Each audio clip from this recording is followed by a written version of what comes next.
Montana. He's been farming there for a while, and he's going to talk about some of the things he has going on in his operation. He also recently wrote a book called Grain by Grain. We have some on the table over there. If you're interested in purchasing, you're more than welcome to. With that, I'll hand it over to Bob. Well, thanks, Ryan. It's great to be here. Well, I really enjoyed the first couple programs or the presentation we had already, and looking forward to the whole day. And it's quite an honor for me to be invited. And thanks for the great food. It reminds me, I was at one of those all-you-can-eat smorgasbords a week or two ago. I was walking behind a guy that had just piled his plate, this heaping full of pies and cakes and donuts and cookies and on and on and on. And I thought to myself, well, I just couldn't keep my mouth shut. My mouth opened up. And I said to this guy, I said, "You plan on living very long eating that way?" And he turned to me really gruffly and he says, "Well," he said, "my dad lived to be 93 years old." And I said, "Wow, well that's pretty good." He said, "But I bet you he didn't live to be 93 years old eating this way." And he says, "That's right," he says, "he lived to be 93 years old by minding his own business." Anyway, that's fun. So sometimes you should just keep your mouth shut, right? So anyway, it's great to be here. I'm going to tell you a little bit about my life as a farmer and rancher. Mostly as a farmer because my cattle, well, I'll tell you about them when we get that far. First of all, I bring you greetings from Big Sandy. It's in north central Montana. Let's see if this corner thing can work. Right about there, you see it? So we're out in the prairie between the Missouri River and a small isolated mountain range called the Bear Paw Mountains. My grandfather started this place in 1920. It's about 4,000 acres.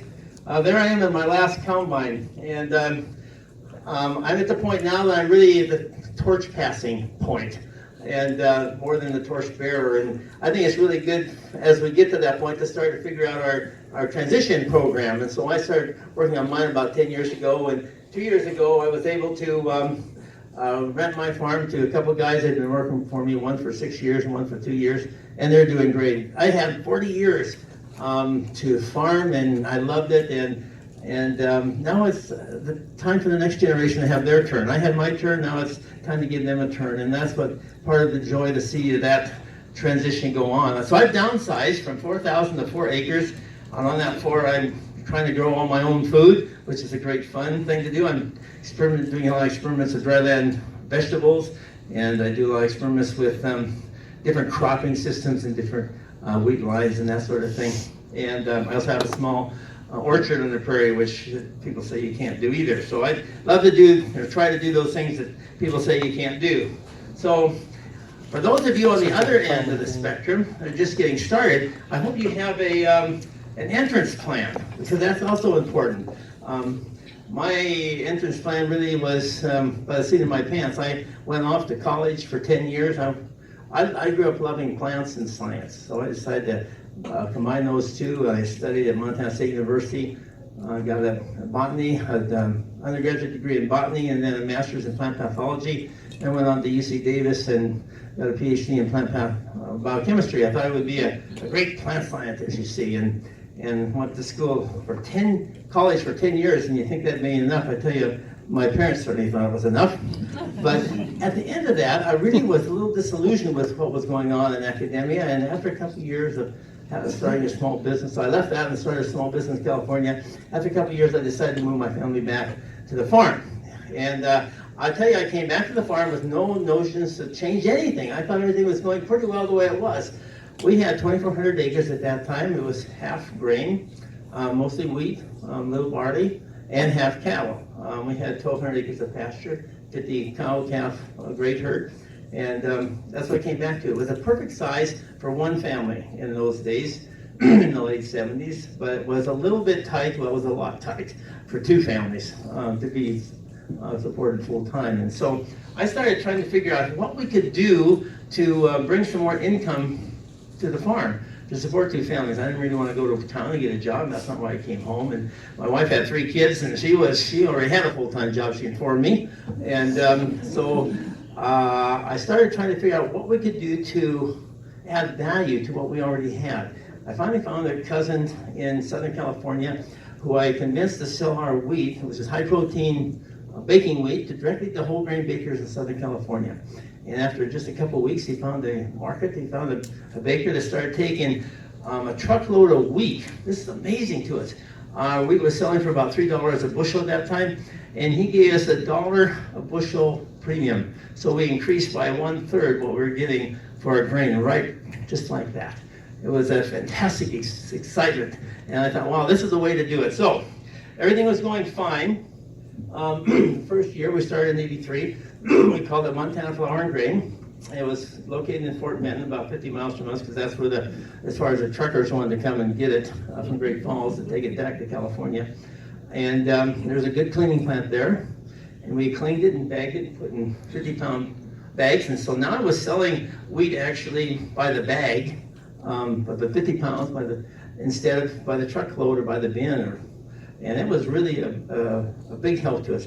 And then one day, my customer called up. His name was Jim Torres, and he said, "Hey, Bob," he said, "do you think you could find me some organic wheat, just the same kind of the quality that you've been sending me with your wheat in the last year or so?" And I said, "Oh, so what do you say when a customer asks you something? You tell him, no, don't know anything about that." I said, "Hey, Jim, sure, of course, don't worry about a thing. We'll have it done in 10 days or so." And I hung up the phone, and I thought, wow, I don't even know any organic farmers. In fact, I'll tell you the truth, I don't even believe in this organic stuff, because I have been taught all my life that a plant couldn't tell the difference between a molecule of nitrogen coming out of a manure pile and one coming out of a bag of ammonium sulfate, for example, or urea. And so that was my philosophy, but not to let my prejudice stand in the way of a good opportunity to keep my customer happy. I went looking for organic farmers, and I finally found a couple over in the northeast corner of the state, about 300 miles from me.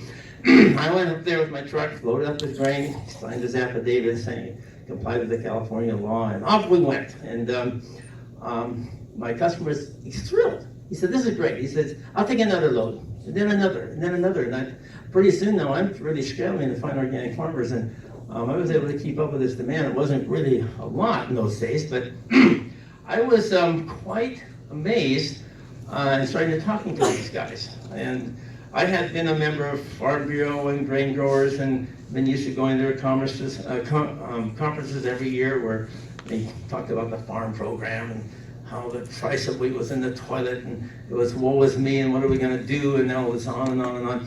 And my new organic friends invited me to one of their little meetings one time. I was amazed at the difference.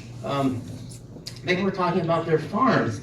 They were talking about how they could walk across their fields and feel the difference in the tilt of the soil under their feet. They talked about how they could eliminate weeds with rotations. They talked about growing their own fertilizer and eliminating their nitrogen bills by growing their own. And I was very, very intrigued by this. And I went home, because now the scientists starting to come back up in me. And I came home and I said to Dad, "Dad, we gotta try let's try a little bit of this organic stuff. Let's just do a little experiment." I always said this isn't gonna work. We don't have enough rain here to make that work. And I said, well, we got a 20-acre patch of alfalfa on the end of one of our fields. Let's just work that up. That'll be our organic trial. And next to it, we'll just take 20 acres off of the neighboring field, and that'll be our control. And we'll treat that the same way with the chemicals and everything we normally do. And so we agreed to that. So we had our little experiment. And now, this is in '86.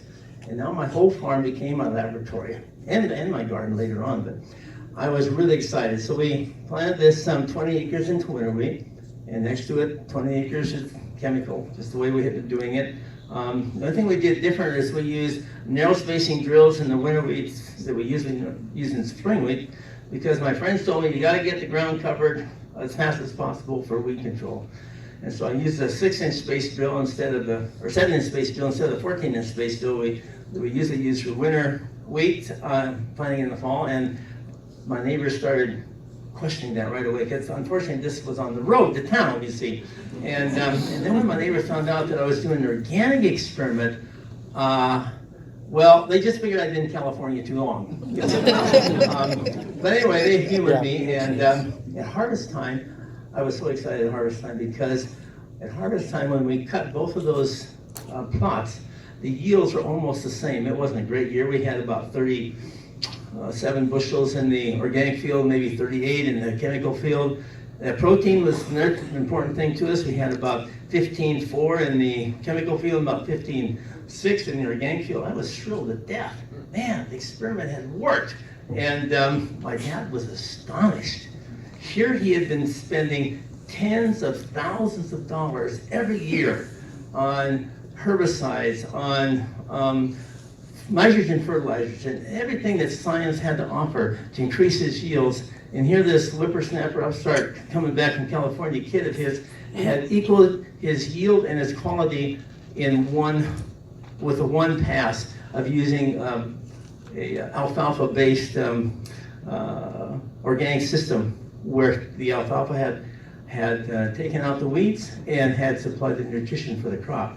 So anyway, I was so excited. I said, Dad, we got to try some more. I said, how about if we do half the farm next year? And he says, how about 15%? And I said, how about 25? He said, okay, 20. So anyway, we increased our experiment the next year. The next year was 1988, and we had grasshoppers that year because we had a drought. And in Montana, when we have a drought, we normally have grasshoppers. And of course, we knew what to do with the grasshoppers in the chemical realm. I just called up my spray friend in town. Hey, John, I said I got grasshoppers. I'll be there in the morning. He said, here comes the plane, malathion, everything, kills everything dead, just like that. And meanwhile, I didn't know what I was going to do with my organic fields. I called my organic friends, what do you do for grasshoppers? And they said, oh, calm down, calm down. You can get a protozoa called, and it was in a product called Nosema locusta. Protozoa is a little bit smaller than the bacteria, and you put it on wheat bran, the grasshoppers eat that, and they get sick. And that's exactly what happened. I put it on the outside, just the outside edge of my field, and the grasshoppers are coming out of the pasture, and they ate it. And then they ate down the grain for about 50 or 60 feet, is almost nothing. And then as they started to get sick and laid there on the ground, kind of twitching in the last throes of before they died, their friends all came and ate them. It's just like modern politics. And the disease spread through the whole horde of grasshoppers. So at harvest time, even though it wasn't a great harvest, it was a drought year still, I had almost no grasshoppers in my combine tank in the organic field. Meanwhile, across the coulee in the chemical field, the malathion, as soon as it dissipated in about 10 days or so, the next group of grasshoppers came in, invited all their friends, and I couldn't afford to spray it another time now because the crop was already kind of poor to begin with. Chemicals was expensive, and so we just let it go. And at harvest time, I probably had more grasshoppers in the combine tank than I had grain. And so I called my dad at the end of that harvest. I said, okay, I am done with chemicals. We have done the best we could, following all the recommendations, and it was a disaster. And now for the second year in a row, our organic experiment has been the one that was shining and giving us hope. And so in this case, my dad agreed. And so in 1988, we used our last chemicals on our whole farm. We never got into the Roundup. It was before Roundup came on the scene, and we just never used any chemicals since that. It's been a great trip, and a lot of fun and excitement and experimentation, but this is what we found. The advantages that we found, very, very shortly, we were starting to make money on our farm again because we were able to lower our input costs by a significant amount. We're able to increase the value of the crops sold also by a significant amount. We probably lowered our input costs by 2/3. We increased the value of our outputs by double, sometimes triple, but always over 50% at least. And that increased both the agronomic and the economic viability of our farm. We had a operating note in those days, like almost everybody did, which is getting bigger and bigger every year, and it was starting to become harder to pay it off before it was time to get the new one renewed, and the banks were starting to get on us on this, and within about 3 years, the operating note disappeared. We've never had one since. We have notes for machinery and things like that, but we've never had to have an operating note since then because of the way the economics turned around for us. And what was really exciting to me, that it became more fun to farm. And every year was like a new chess game. You had to figure out how you're going to respond to differences in weather, differences in how things are growing, weed pressure, all these sorts of things. And it was really fun to figure out the answers. We're still working on figuring them out. We haven't got it all figured out yet. And I'm convinced now that it really is the future. This is the future of agriculture. When people talk about conventional, and refer to the chemical stuff that we're doing now, that always gravels me a little bit. What we've been doing the last 10,000 years, that's conventional. What we've been doing the last 70 years or so is a great American chemical experiment.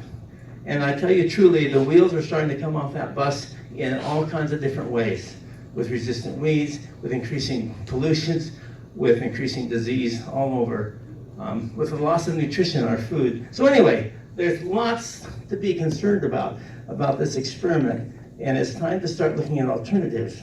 And that's why I'm glad to see so many people here, because that's what this whole conference is about, is alternatives. So let me share with you a couple things I learned. After 30 years of research, these are the principles I came up with, and they're just not unique to me. I mean, that's mostly what people agree upon as far as principles of organic systems. First of all is diversity. There's no monoculture. Well, if you look out in nature, you don't see any monoculture, right? Monoculture is a completely artificial system. With diversity, we can rid ourselves of chemical pesticides. And with soil regeneration, which is the other thing that's going on in nature, because you've got legumes that are adding nutrition, and we do the same thing and copying that on our farm, we don't have any need for chemical fertilization. The closer we can mimic nature, I firmly believe, the more successful and more stable will be our system. I believe that healthy soil plus nutritious seeds now, and Dick's talking earlier about the seeds we started with that had the nutrition that actually came with it in the first place. If we go back to some of those, or if we make sure that we haven't lost that in different changes that we've made, if we add that to healthy soil, we're going to have healthy plants. And if we have healthy plants, the people that eat those will be also healthy.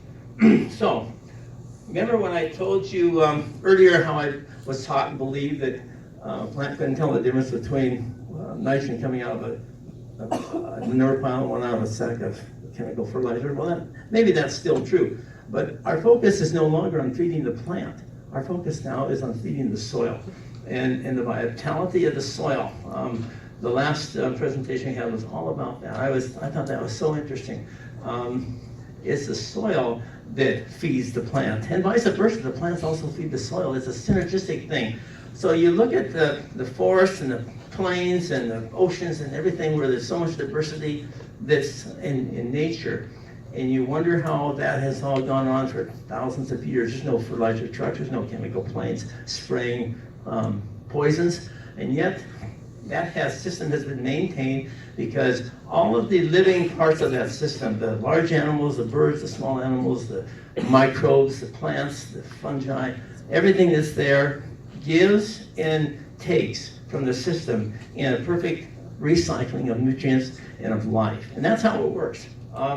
So the factory, or the farm, I mean, is a living organism, not an enclosed factory. And the more we think of it as a living organism, we'll think of it differently and we'll treat it differently. Rather than a factory is a completely artificial thing where everything is controlled, the environment and everything is controlled. What we bring in and what we take out.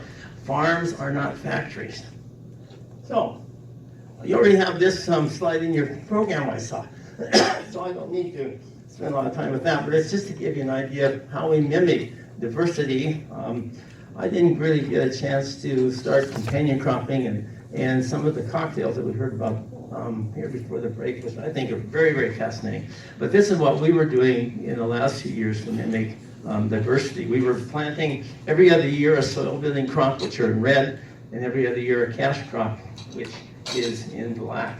And we tried to rotate those crops so that they were producing, taking from the soil and adding to the soil different components, so that overall, over the course of 9 9 years or so that we have in this rotation, the soil is sustained and is continuing to be nourished and built up. We're in an area of about 12 to 14 inches of rainfall. Most of it comes, 40% comes in May and June. And so that's the kind of situation that we are dealing with. I'm trying to focus on cash crops that have nutrient, especially nutrient values. Purple barley that has high anthocyanins. The KAMUT khorasan spring wheat, which I wear in my hat because it's a land race. It's my favorite wheat now, and I carry it close as I can carry to my heart, you see, which is on my head. And then I always carry a little bit because you never know when you might have a complete crop failure and you have to start over, right? So I want to make sure I got the seeds handy. And another thing I was going to say, I haven't got time to tell you the whole story, so you'll find it in chapter 5 of the ancient grain, the KAMUT story, and that's a whole nother story in and of itself. But one thing that we've done recently in trying to, I told you as I started to sell my grain by the pound, and what an advantage that was, is selling it by the truckload. Well now, folks, and there's some of these treats in the back. These are made with just the ancient grain, the KAMUT khorasan. We roast it in high oleic safflower oil. We grow the safflower on our farm. We press it on our farm, and then we have a little factory in Big Sandy that makes these sacks. We add a little sea salt, and that's it. And so now we're selling, imagine this, we're selling our wheat by the ounce, you see. And that's really helping the bottom line of the wheat field. So these are some of the things that we've kind of picked up along the way, and it's been a real advantage to us. I know that people are always worried about cover on the fields, and we don't like black fallow either. And of course, we don't do chem fallow, but this gives you an idea of what it looks like when we are working down our different green manure crops. This is what alfalfa, third year alfalfa, we hay it for the second year, and we work it down the third year. This has been twice over with a disc in June, and now it's seeded to winter wheat in the late fall. This is pea green manure, which has just been noble bladed once, and of course this is a good year in that everything worked quite well, so that when we terminated those crops in late June, the rains pretty well petered out, so there were no more weeds that came, and so there's no reason to work that ground again. And that, you see, that's mostly covered with a mulch. And the mulch, if you give a really good luck with our sweet clover and get about a 5 or 6 foot stand of it, and then you disc that down with a heavy disc, you have almost a complete cover of mulch that keeps the soil cool and provides lots of feed for the microbes right at the surface until it's time to work that up and plant it the next spring. So, for people who are interested in converting, there's always things that I warn people to watch out for. First of all is that do lots of studying and thinking and talking before you start action. And one of the sources you can get is from your organic neighbors. Now maybe some of you might not have an organic neighbor, but find the closest one to you. It might be 100 miles. But somebody in your region at least that's had success. And go visit with them. Most of the time they're very free with their information and glad to help you. Attend meetings like this one and talk to experts, people that do research in the universities that can help you. Read success stories and how-to stories of giving you ideas. I always tell people to start small and start mostly with what you already know, and then add diversity to it, little by little. Don't start with the whole farm. Start with one field like we saw earlier this morning. Don't start with the whole farm with something brand new that you don't know what you're doing. That's really high risk. And don't forget marketing, especially as you start into some of these more diverse crops or specialty crops. You've got to find markets before you plant them. That's my counsel, because it's a little bit hard. I don't know how it is on this side of the mountains, but on our side, the hemp rage is just everywhere. People were planting hundreds of acres of industrial hemp in Montana last year with the idea in the world where they're going to sell this stuff. But they knew it was worth a lot of money because they've been told. And it probably is. But it's not really worth money until you sell it, right? And someone buys it. So be careful on your marketing. And I always, with new crops, I always try to get 2 or 3 markets lined up because the risk of one of those dropping out is pretty high when things get when your things are first starting out. We might ask for some government help. Here's a couple ideas. You know that the research at USDA right now, less than 1% is spent on organic agriculture. 99% is spent on chemical agriculture, which that's not the future, folks. The future is for organic. The amount of interest in buying organic food now is nearly 7%, almost over 80 to 85% of the population at least buy one organic something during the year. But 7% of the total groceries sold in America is now organic. Yet only 1% of the farms are organic. So where's the difference coming from? Guess what? It's coming from overseas, beyond our borders. We are losing opportunities for higher returns on our farms, for higher value of what we grow to foreign markets because, many farmers don't know where to start. And so there's not help for us that there could be. But wonder if the USDA research was equal at least to the sales. And research by its very nature is what's the future. So I think it should be 10%. It should be ahead of the sales. That's the growing area instead of where it's at now. That would be a big help to us because we still have some problems to solve. We have had a real challenge with no-till organic. I was really interested in what I heard this morning. I think that would be so interesting to put that experiment out, just duplicate it all over the West and see what happens. Those are the kinds of things that we could use in research. We got some perennial weeds that'd be great to have some biological controls for, but yeah, it takes research to figure that out. This is another pet peeve of mine, and then the drumbeat of the chemical industry, and they've convinced most of Congress and most of the universities that this is true, that only biotech can feed the world. This is not true. This is a lie.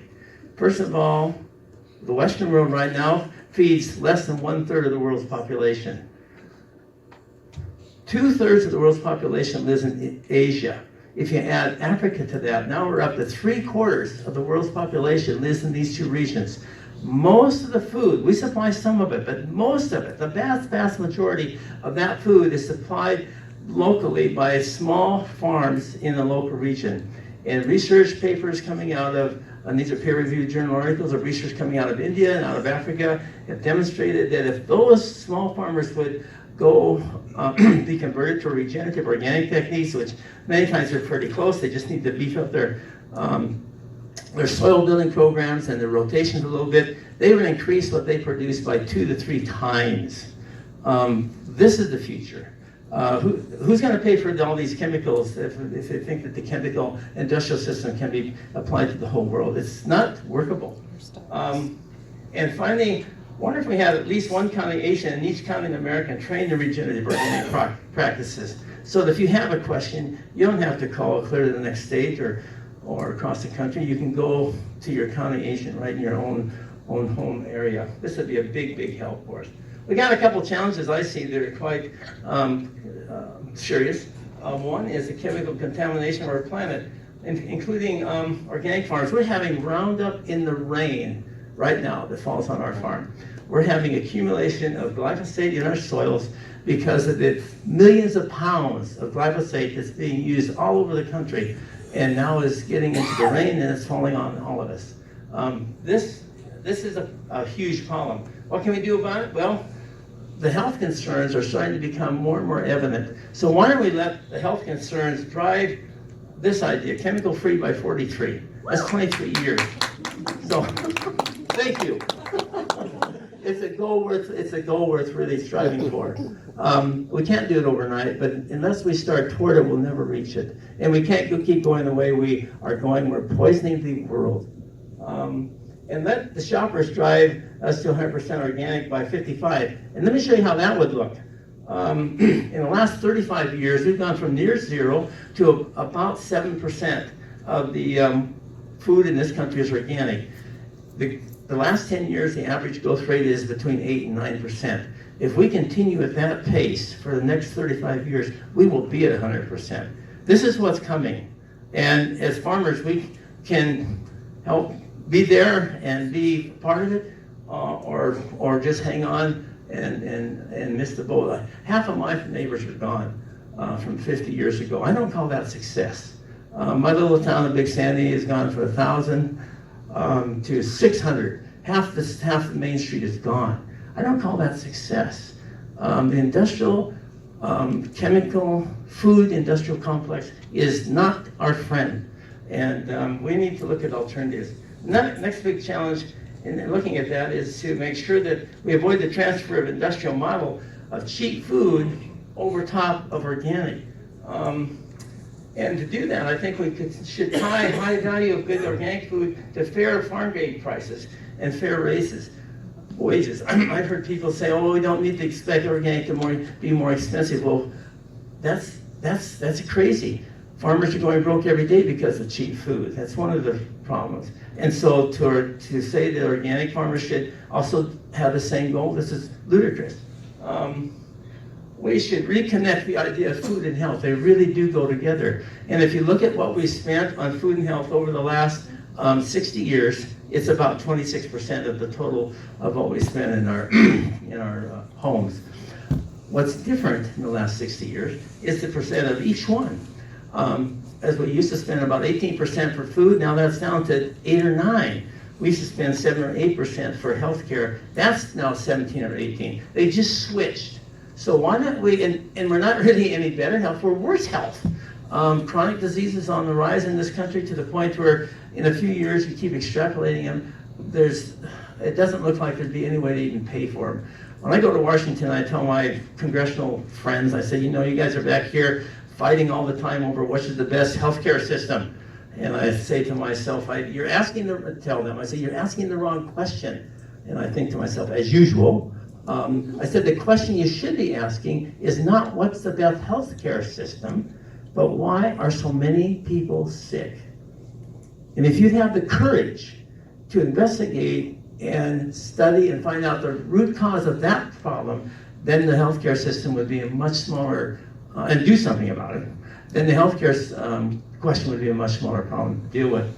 And wonder if we put back some of that money we're spending for healthcare because we're going to be better health by eating organic and reducing our toxic load on our food. We could take a portion of that money we spend in healthcare and pay farmers and pay fair wages for the food that is actually more nutritious and better for us. And why not tax the polluters? I'm working on a project now that will eliminate glyphosate from our soil with a bacterial treatment of some sort or another. Probably take $15, $20 an acre to treat all of our acres, to clean up our soils from glyphosate, which, by the way, Monsanto, when they were Monsanto, said don't worry about that because glyphosate is going to disappear the moment it comes in contact with soil or the moment it's exposed to sunlight. All that's a lie. It's not benign, and it does stick with us. And so what if we sent them the bill for the cleanup? Why shouldn't the owners of the poisons be liable for the damage? And then the last thing that really grapples me is the whole idea of commodities. We have commodity markets, and all we grow is commodities. Some of my neighbors, that's all they talk about is commodities. We don't grow a single commodity on our farm. We haven't for years. The only thing we grow on our farm is food, good food, food that nourishes people, food that brings health and vitality to families. This is why I have great joy and satisfaction in being a farmer, because we don't grow commodities, we grow food. And I think that if we would value it that way and focus on the communities that support that whole thing, we would be better off in the long run. So we need some political drivers, just to wrap up here. We need to do some things or promote some things that everybody could agree on. So I think if we could tie food and health together, that's something that everybody could agree on. That's almost an apolitical subject. To tie food security and homeland security. We had a big effort to have fuel security so that we weren't dependent on foreign oil. That's a good goal. And we're no longer dependent on foreign oil. But how much even more crazy is it to depend on foreign food? I mean, at least if you run out of gas, you can still walk to the neighbors or the next door. If you run out of food, then where are you? So I think that it could be a very big or very easy thing to tie food security with homeland security. And I mean that to have every community to have some food sovereignty and some food security. Not that we have a giant bin in the middle of Kansas all full of wheat, but that every community would be growing at least a portion of their own food. A portion of what you would grow in your farm would go to feed your own local community and regional community first. This would be a long-term goal I would like to see. And also, we have, with organic agriculture, one of the big possibilities of addressing climate change. I call it climate chaos now, rather than climate change, because that's what I see it as chaotic. But the production of chemical nitrogen fertilizers is responsible for 1/3 of the greenhouse gases that come from agriculture. If we eliminate that, then we eliminate a huge portion of what's aggravating climate chaos. And on the other end, organic farms sequester so much carbon that we would be reducing a huge amount from the atmosphere. So it's changing on both ends. Okay, I only have a minute, so I'm gonna end with a visual. Cost accounting. There is a huge cost for cheap food, and we don't pay it at the checkout counter. And it's like an iceberg. What you see above the water is 10%. That's what you pay at the checkout counter. What you don't see is 90% below that's out of sight. Soil degradation, climate chaos, chemical pollution, cleanup costs, poor wages at all levels of production processing, low farm gate prices, and destruction of family farms, and the decline of rural communities, the loss of local markets, reliance on foreign food, and chronic disease. All those things we don't see, and they are tied to cheap food, the cheap food policy in America. Okay, I didn't want to leave on that note. I wanted to leave on something that's a little more fun. So I got a 1 minute, and then I'm done, a 1 minute video. I don't know how many of you saw the ad by Michelob at the Super Bowl, but this is the first time I've seen organic promoted at the Super Bowl. And I thought it was I'm not even a beer drinker, but I thought the marketing idea was fantastic, so I'm going to play it for you. Does it have sound? We might even have sound. Oh wait, I muted the sound. Oh, he muted it, okay. America, less than 1% of our farmland is organic. And farmers who want to transition face monumental challenges. What if we could help them? Simply by having a beer. Michelob Ultra Pure Gold introduces 6 for 6 pack. Pick up a 6-pack, we'll help transition 6 square feet of farmland to organic. So imagine all these riders go for a 6-pack. This can go organic. If everyone who moves like that gets one, all of this can turn organic. 6-pack, 6 square feet.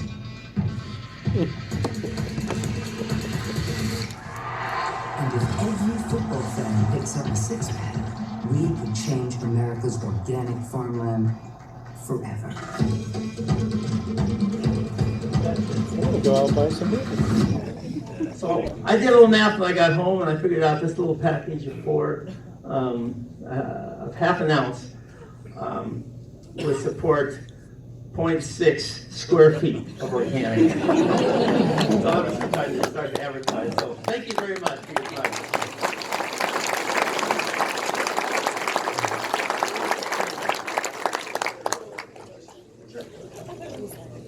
Does anybody have any questions for Bob?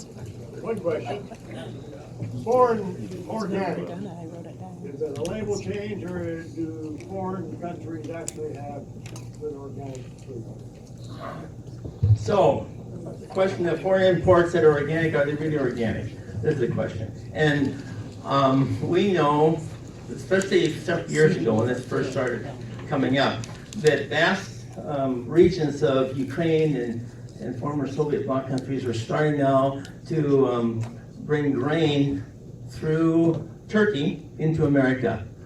And while in Turkey, a lot of that grain magically became organic, you see. And they ended up with certificates showing that they were. And then when people started seeing organic markets flooded with really cheap organic prices, they started investigating that. And now there's been a big effort by USDA to start verifying that in a very serious way. Of course, it's fraud. People can go to jail. and for this kind of thing. So they have been spending a lot more money, and I think you can have a lot more trust of what's going on now. We had even some local grain in America that was fraudulently being sold as organic. A guy was selling millions of dollars worth in Missouri.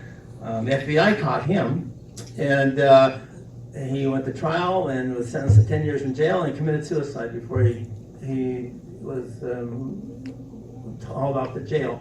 So he didn't enjoy any of his millions. So the trouble is with the organic movement, in my mind, it's no different from any other business in America, that you always have a small percent of crooks, of bad apples.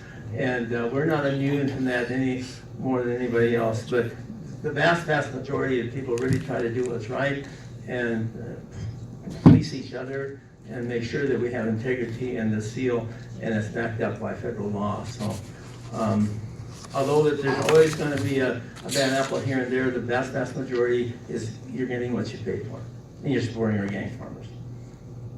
That's a good question. Any other questions? I know I'm only almost the next guy between you and lunch, so I'll be here all day. Yes, put it back.